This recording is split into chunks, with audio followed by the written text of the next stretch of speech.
Bonjour à tous, je suis très heureux de vous retrouver et je vous remercie de suivre ces enseignements. Je vous remercie pour votre fidélité et vos encouragements.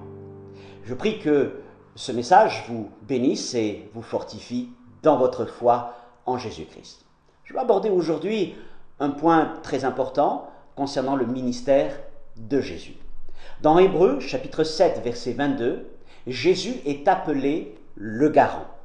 Et il est écrit, Jésus est par cela même le garant d'une alliance plus excellente. Alors nous allons voir maintenant ce que veut dire cette expression. En quoi Jésus est-il notre garant? De quoi est-il notre garant? Qu'est-ce que cette garantie? Tout d'abord, interrogeons-nous d'une manière très simple, qu'est-ce qu'une garantie et qu'est-ce qu'un garant? Il existe deux sortes de garanties. La première est commerciale. C'est celle que nous souscrivons lors de l'achat d'un bien de valeur, un ordinateur, une voiture par exemple. Et afin de prouver la qualité de leurs produits, les constructeurs offrent une garantie de base, qui est la plupart du temps bien sûr conditionnée à une bonne utilisation du produit. Car en cas de maladresse ou de non-respect des procédures, le constructeur peut refuser l'exécution de sa garantie. Mais cette garantie est limitée dans le temps. Alors, au-delà de la durée fixée par le constructeur, il existe des garanties complémentaires que les vendeurs essaient toujours de nous vendre. 1 an, 2 ans, 3 ans, pièces et main-d'œuvre, etc. C'est la garantie commerciale. Il existe maintenant une autre forme de garantie qu'on appelle le cautionnement.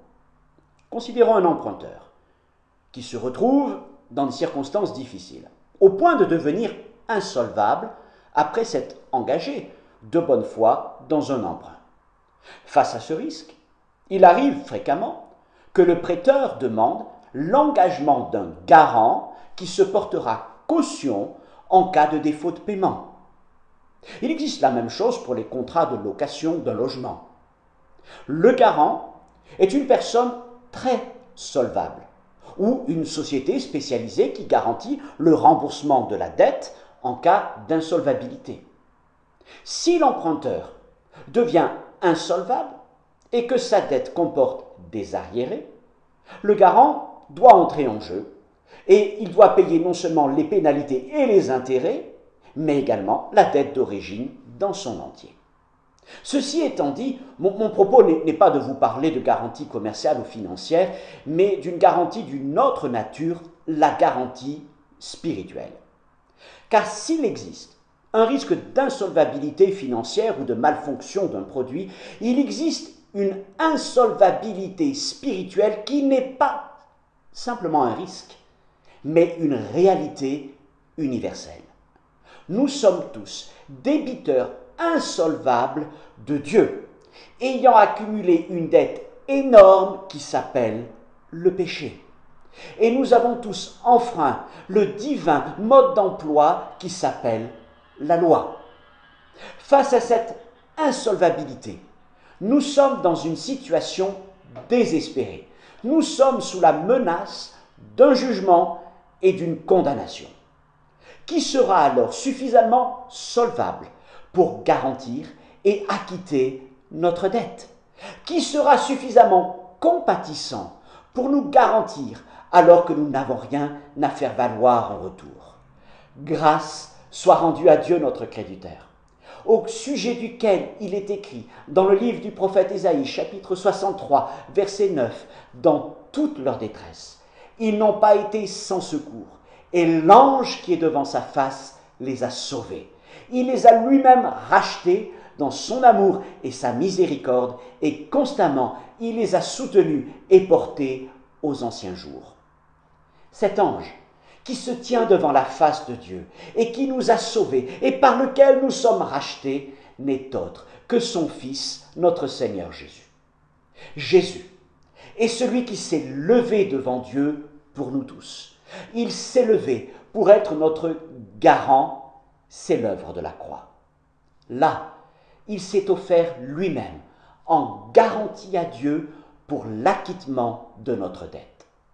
Et la garantie présentée et agréée de Dieu, c'est son sang, le sang de l'alliance. Jésus est prêt maintenant à être le garant de n'importe quel homme, de n'importe quel pécheur qui se repent et place sa foi dans l'Évangile et l'œuvre de la croix. Jésus peut nous garantir, il est solvable devant Dieu.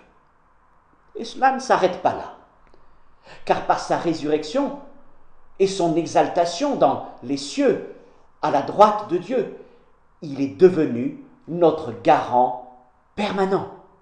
C'est une partie de son ministère de grand prêtre, d'intercesseur, de médiateur et de garant. Nous pouvons donc appuyer notre foi sur des certitudes absolues. Jésus, qui demeure éternellement, s'est engagé à garantir tous ceux qui se confient en lui.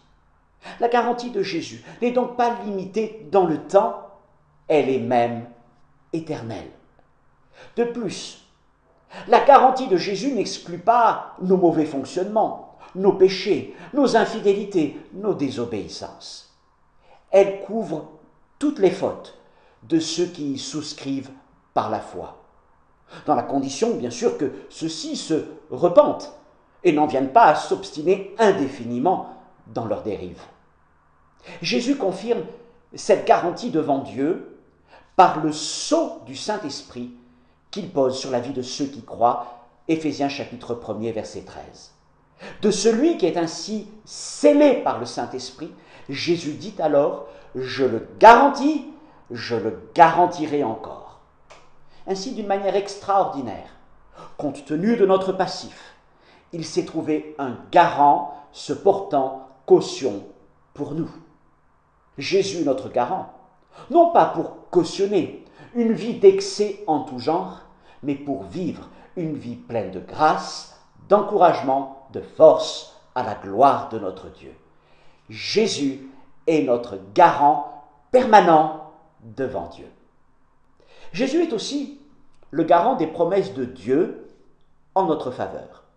C'est-à-dire que si Jésus nous garantit devant Dieu, il est aussi la garantie de l'accomplissement des paroles de Dieu en notre faveur. Comme Paul l'écrit dans 2 Corinthiens chapitre 1er, verset 20, « Pour ce qui concerne toutes les promesses de Dieu, c'est en lui qu'est le oui.